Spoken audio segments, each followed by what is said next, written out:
Well, it's time to take a midweek break and see what's happening with our schools. We've got the superintendent of schools, Stefan Schreibeis, on the phone, and we'll give it to him. What's going on at school?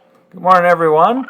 Always lots going on. I mean, we're sitting here mid-September now. I can't believe we're here. You're probably going to hear that a lot from me this year, just not believing where we're at in the school year. But it seems like every year it just goes by a lot quicker. But there's a lot going on. One of the biggest things I wanted to kind of report on is I was just in Bozeman the last couple days. At a superintendent's conference. And at the superintendent conference, it's a time for us to get together and talk about issues that are happening in the buildings across the state, but also to listen to all the updates from the federal government, our state government with laws being passed, to make sure that we are doing things appropriately with all the new things that come down. It's a never-ending process that we have to sift through and make sure that we are doing the right things. But one of the things that really jumped out at me, we had a meeting with all the AA school superintendents that were there, and then Class A superintendents. And, we just kind of went around the room talking about the different struggles that were happening and some of the positive things. But one of the common theme across the board, it didn't matter if you were talking about A, AA, and I guarantee it was probably the same in the B's and C's schools, is the biggest issue that's happening right now in education is staffing. And it shouldn't be a surprise to you. We've been talking about this for a while. You've seen our ads. We are constantly looking for teachers. We're constantly looking for paraprofessionals and bus drivers and custodians.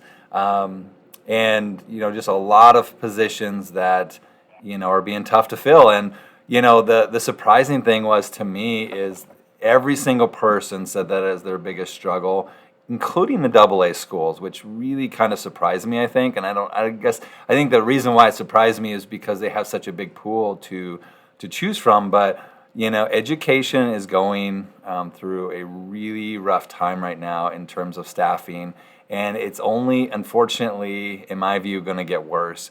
We have a lot of teachers who, across the board throughout the nation that are going to be retiring, and we do not have the teachers coming up to be able to replace them. And this is something that we've been saying for years and years and years, but we are here. This is what it is. I mean, Great Falls superintendent basically said that they have had to hire 250 teachers in the last 3 years. Now, it's a big number, and so what I did is I looked at how many teachers that they had, and basically they've replaced a little over 37% of their teachers in 3 years. I don't think that trend is going to stop, unfortunately. I think when you look at what is happening, it's going to be harder and harder. We just don't have, the schools are not producing the teachers anymore that they used to. Students aren't going into teaching like they used to. It's just a different time, and it's going to make it even more difficult to get people, and that's why, we're having to be creative. The state's having to be creative with how we recruit people to become teachers. And so, we have a lot of people that we recruit that are not teachers in their profession. But we say, hey, we can, through the state, they've given us some flexibility where if you have a bachelor's, you can actually get what's called a provisional license, which gives you 3 years to get your teacher schooling done. And you can come and teach. And what we do is we try to train, and we, that's how we're filling teachers, and that is across the board, including the AA's. And and that's a good case scenario. We also have the situation where teachers, are gotten just by, they just want to be a teacher, and so we're able to emergency authorize them for a year.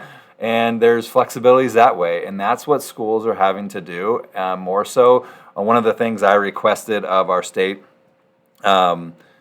Superintendents Association was to try to create a document to kind of show some of this across the board so we could show to our communities. That's something our Southeast region is really wanting to have so that we can show our communities, because I think, people hear this, but I think people think it maybe is just their community, and it's just not. This is across the board, and so we're hoping to get that sometime this year some kind of a document out there to kind of show, what really is happening across the board in education. And so it's even more important that we really appreciate who we have in our buildings. And we have an amazing staff that is here every single day to take care of the students in the school.